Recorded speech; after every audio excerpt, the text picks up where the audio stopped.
안녕하세요. 이번 시간에는 여러분 교보문고 7월 셋째 주 베스트셀러 목록 좀 같이 보려고 해요.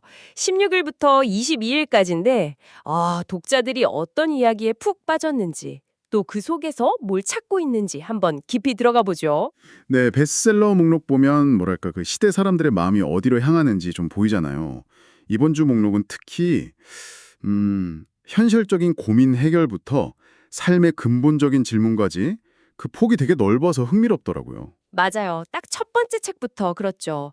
고명한 작가의 고전이 답했다, 마땅히 가져야 할 부에 대하여. 이번 전작도 반응이 꽤 좋았는데 이번엔 부라는 아주 현실적인 주제를 고전에서 풀어낸다니 어떤 식일지 좀 궁금했어요. 네, 그렇죠. 이게 단순히 부자 되는 기술 이런 게 아니라 고전 속 인물들의 통찰을 통해서 뭐랄까 부를 대하는 태도나 부의 본질 같은 걸 이야기하는 접근법이 독자들한테 좀 다르게 다가서는 것 같거든요. 아, 태도나 본질이요? 네. 예를 들면 책에서 비트겐슈타인의 내 언어의 한계가 내 세계의 한계다. 이 말을 인용하면서 부자들이 쓰는 언어, 그러니까 그 사고방식을 배워야 한다. 이렇게 강조하는데 이게 꽤 설득력 있게 들리는 거죠. 그리고 브로그로 부자들의 언어 36개, 금융용어 강의, QR코드 같은 거 있잖아요. 그런 실용적인 부분도 놓치지 않았고요. 아, 단순히 돈 버는 기술이 아니라 그 생각의 틀 자체를 바꾸라는 거군요. 그쵸. 나는 누구인가? 이 질문에서 시작해서 당연함, 그러니까 스스로의 가능성을 믿고 따르라는 조언도 좀 인상 깊었어요. 맞아요. 현실적인 열망을 인문학적 성찰이랑 잘 연결시킨 점이 매력 포인트 같아요. 네네. 근데 그런 현실적인 필요는 또 다른 분야에서도 확 나타나더라고요. 배우 류수영의 평생 레시피가 출간되자마자 베스트셀러 상위권에 바로 올랐어요. 아, 맞아요. 정말 빠르게 순위에 오른 책이죠.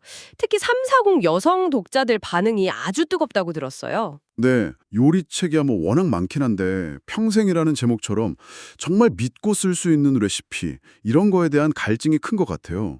사실 인터넷 레시피는 좀 실패할 때도 많잖아요. 하긴 그렇죠.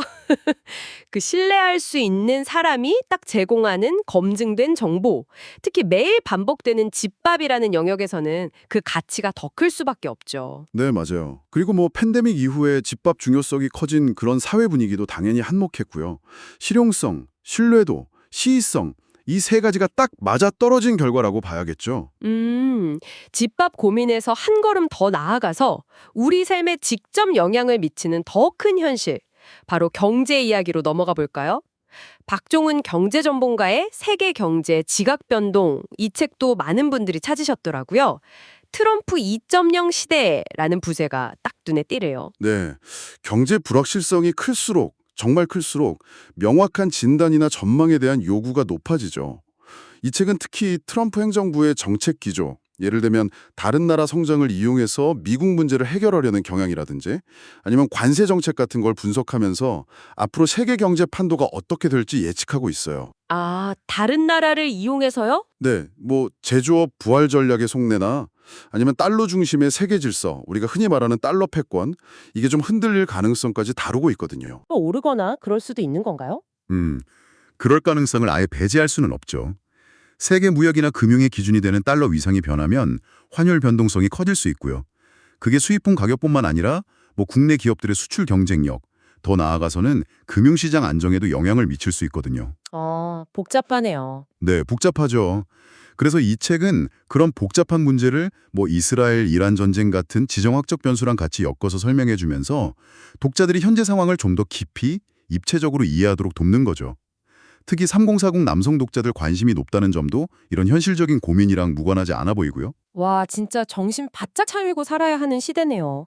그런데 또 이런 현실적인 문제들이랑은 약간 결이 다른 책이 꾸준히 사랑받고 있더라고요. 양기자 작가의 모순이에요. 이게 1998년 작품인데 어떻게 지금 다시 베스트셀러가 된 걸까요?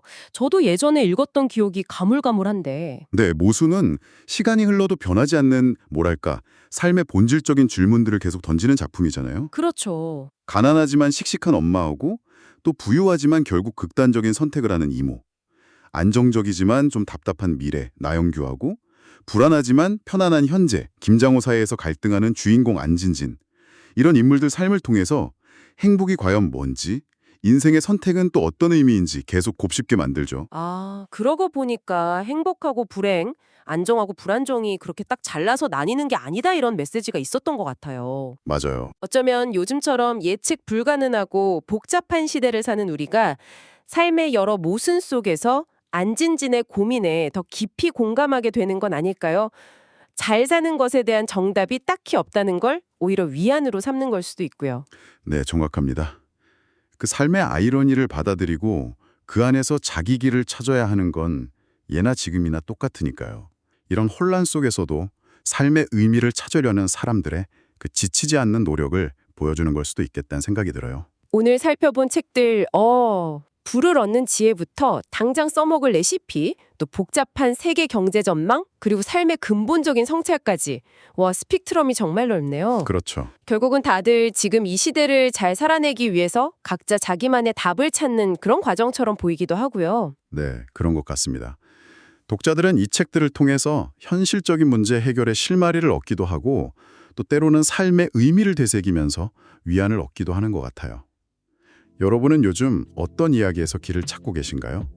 잠시 한번 생각해보는 시간을 가져보시는 것도 좋겠습니다. 네, 저희는 다음 시간에 또 흥미로운 이야기로 돌아오겠습니다.